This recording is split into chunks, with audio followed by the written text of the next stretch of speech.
Assalamualaikum warahmatullahi wabarakatuh. Saya kira ini ruang yang cukup memberikan kesan dalam perjalanan saya dalam menempuh pendidikan sampai saat ini.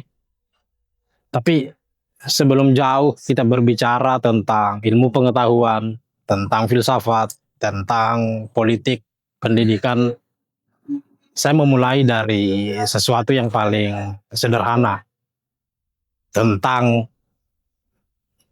asal muasal saya hidup, saya lahir, saya besar di satu tempat yang terpencil, Nusa Tenggara Timur, di sebuah desa namanya Desa Leubatang, Kecamatan Omesuri, Kabupaten Lembata. Saya lahir pada tanggal 11 November 1999, lahir dari keluarga yang sederhana, tapi punya motivasi hidup dalam menempuh pendidikan untuk anak-anaknya. Orang tua saya hidup dalam satu kondisi yang sederhana, tidak ada kemewahan yang diperolehnya, tetapi ada pesan yang bermakna dalam saya mengamati semua siklus hidup yang didedikasikan kepada saya, bahwa pendidikan adalah jalan terbaik untuk anak-anaknya. Oleh karena itu, atas dasar itu, orang tua menjadi penuntun terbaik bagi saya dalam memotret percakapan dalam kehidupan ini. Walaupun mereka tidak mengenali apa itu filsafat, apa itu epistemologi, apa itu dunia akademik, tapi bagi mereka pendidikan hadir untuk kehidupan yang lebih baik. Saya memulai perjalanan pendidikan di Miss Nurul Hadi Leubatang, di sebuah desa kecil, Desa Leubatang. Setelah lulus dari sekolah dasar, saya memutuskan untuk merantau, dan saya pikir di usia seperti saya, banyak putusan-putusan yang tidak sepenuhnya sama seperti apa yang hadir dalam keputusan hidupku. Karena saya berusaha untuk merantau, meninggalkan keluarga, orang tua, saudara-saudara, demi satu kefokusan dalam dunia pendidikan.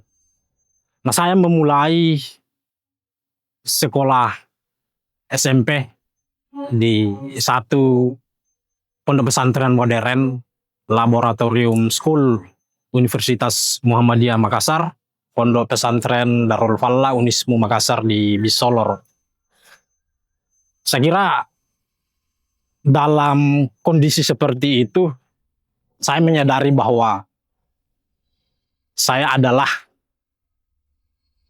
orang perantau yang jauh dari keluarga, dan menyadari bahwa di mana ada fase untuk hidup yang mandiri, di mana ada fase jauh dari orang tua, di mana ada fase jauh dari keluarga besar. Tetapi spirit itu menjadi bukti nyata bahwa hidup di atas pilihan sendiri itu akan memberikan gambaran yang besar dalam kita memaknai setiap hidup yang kita jalani. Tapi tak henti sampai di situ, saya juga kemudian memutuskan lagi untuk merantau, dan ini tempat yang paling jauh, Sorong, Papua Barat, di Madrasah Aliyah Nurul Yakin di Kabupaten Sorong.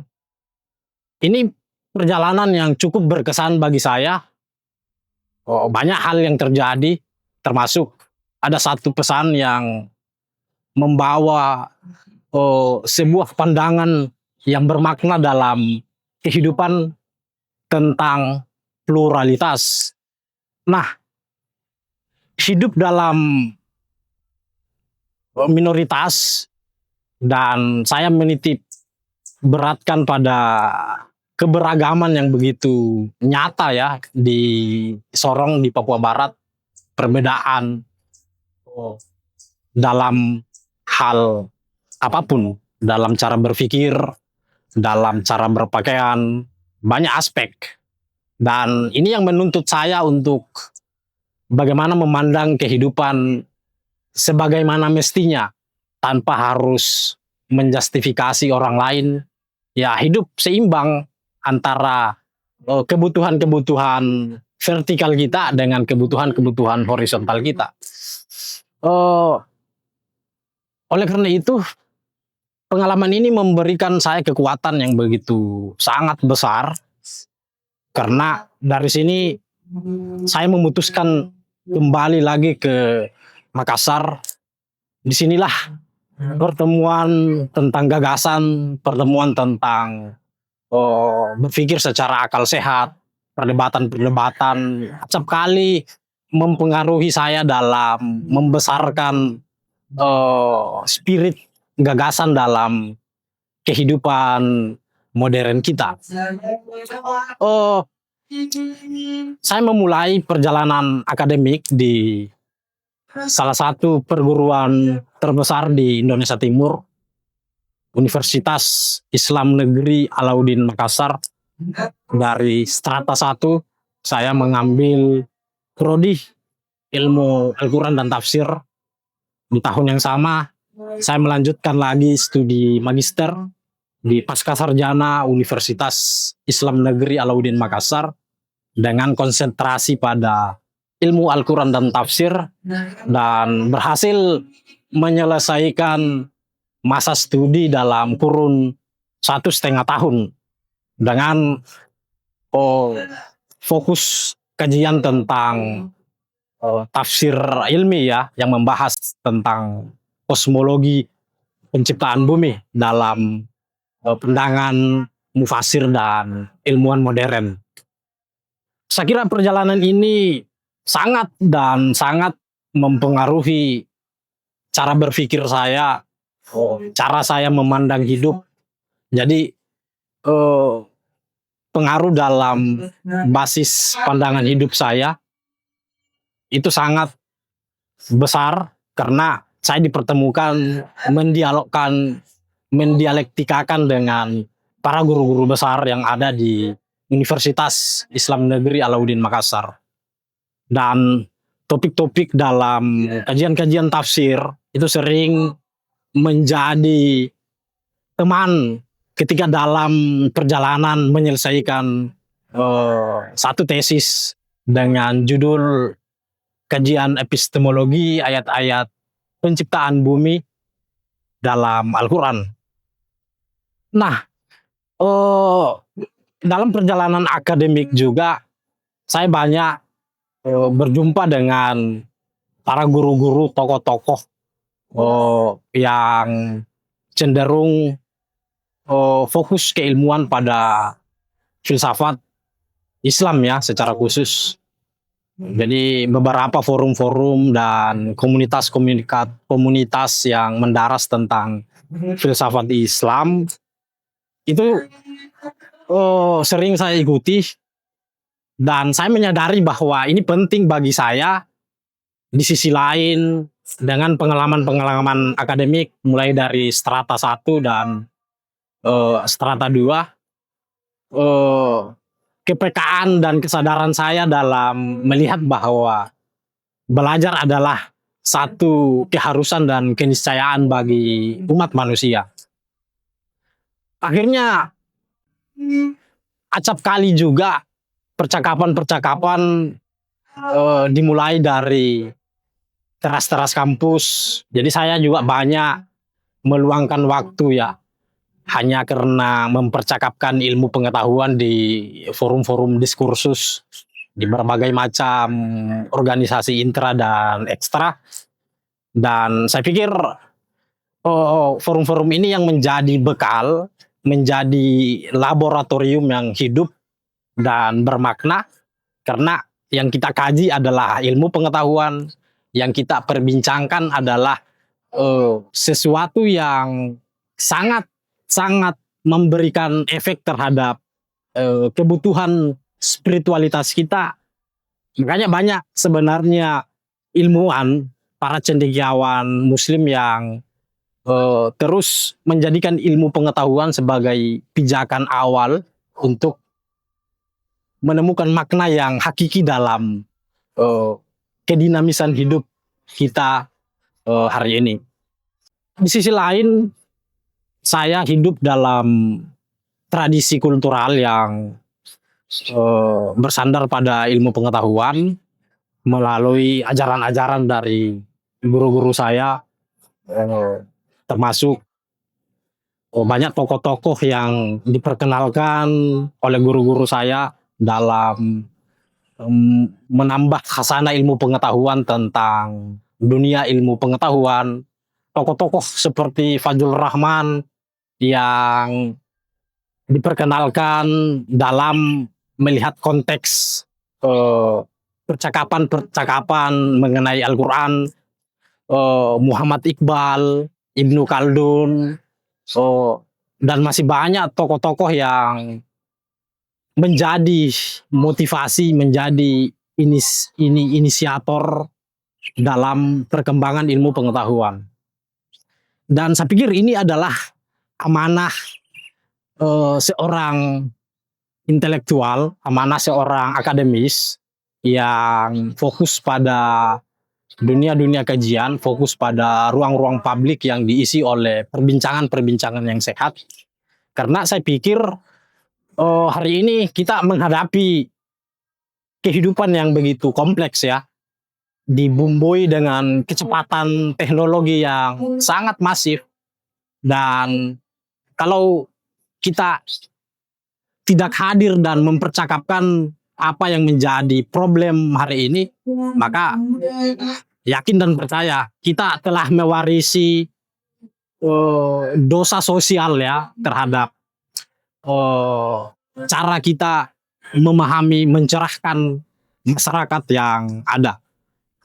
Oleh karena itu, kepekaan ini yang menjadi kekuatan penuh, spirit, energi bagi saya dalam menjalani kehidupan yang sampai hari ini saya bertahan dengan prinsip bahwa ilmu pengetahuan itu harus dicakapkan, harus didialektikakan, harus diperbincangkan. Karena bagi saya di zaman yang kompleksitas, yang semua serba cepat, ada kelelahan dalam percakapan, ada kelelahan dalam menjelaskan. Tapi karena sebagai manusia yang otentik, manusia yang menyadari segala macam fitrahnya, hal-hal demikian itu menjadi satu tantangan bagi saya dalam melakoni semua unsur kehidupan yang ada. Saya pernah mengingat satu gagasan luhur ya yang disampaikan oleh Aristoteles, bapak pertama ya yang dikenal dalam dunia filsafat. Dia sampaikan bahwa kehidupan yang tidak diuji tidak layak untuk dinikmati, tidak layak untuk dimenangkan. Saya pikir ini sebuah pesan yang filosofis, pesan yang penuh dengan syarat makna bagi kebutuhan manusia hari ini. Ini sangat relevan dengan kita bahwa masalah-masalah yang hadir hari ini merupakan tantangan bagi kita, merupakan ujian bagi manusia dalam menganalisis, dalam meragukan semua yang serba final, serba instan untuk mencapai pada satu kehidupan yang hakiki. Dan ini sempat disinggung, bagi saya ini kehidupan yang hakiki ini sempat disinggung oleh tokoh besar dalam dunia Islam, yakni Al-Farabi, tentang Al-Madinah Fadilah, kehidupan yang utama, kehidupan yang penuh dengan keadilan, penuh dengan kebahagiaan sebagai bekal umat manusia. Dan hari ini saya menghadirkan satu komunitas namanya Nomosobi.